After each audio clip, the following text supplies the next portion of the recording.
It was around 1957 that a 50-year-old Turkish man built a small shop in the corner of a residential building somewhere in France. People around knew and called this old man by the name of Uncle Ibrahim. In Uncle Ibrahim's shop, in addition to small household items, chocolate ice cream for children, and tablets, coffees were available.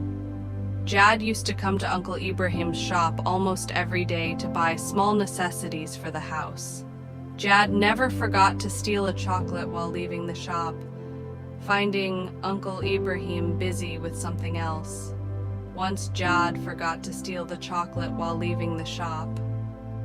Uncle Ibrahim called out to Jad from behind, "Jad, you won't pick up the chocolate today, will you?" Uncle Ibrahim did this out of love or friendship, but it was more than a shock for Jad. Jad thought till today that his theft was a secret, but the opposite was the case.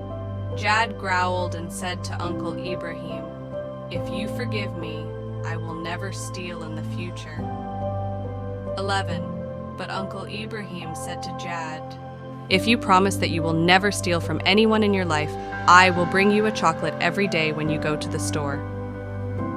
And finally, Jad and Uncle agreed on this. Time passed, and the love between this Jewish child Jad and Uncle Ibrahim grew deeper and deeper. Rather, it happened that Uncle Ibrahim had assumed the status of father, mother, and friend for Jad. Jad ever faced a problem, he would tell Uncle Ibrahim. In such a case, Uncle would take out a book from the desk drawer and ask Jad to open the book from anywhere. Jad would open the book and Uncle would read 2 pages from there. He would tell Jad the solution to the problem.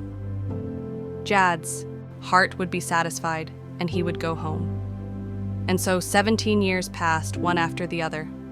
After the 7th year, when Jad became a 24-year-old boy, Uncle Ibrahim also became 66 years old.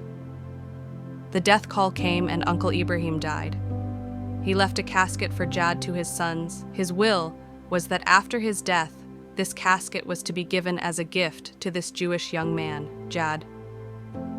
When Uncle's sons gave the box to Jad and told him about his father's death, Jad was very sad because Uncle was the only one who was sad and sad. Jad opened the box and saw that inside was the same book which he used to open and give to his uncle. Jad kept Uncle's sign in the house and engaged in other work. But one day, he was surrounded by a problem. When Uncle was around today, he would open the book to him and read 2 pages, and the solution to the problem would come to Jad's mind. The language and writing of the book was beyond his understanding. Picking up the book, he went to his Tunisian Arab friend and said to him, "Read me 2 pages of it." He asked the meaning and solved his problem on his own. He asked his friend before going back, "What kind of book is this?" Tunisia said, "This is the book of us Muslims, the Quran." Jad asked, "How do Muslims become?" Tunisia said, "They recite the word of martyrdom and then follow the Sharia, Jad said, "So listen, I am saying, I bear witness that there is no God but Allah, and I bear witness that Muhammad is the messenger of God." Jad became a Muslim and preferred the name Jadullah al-Qurani for himself.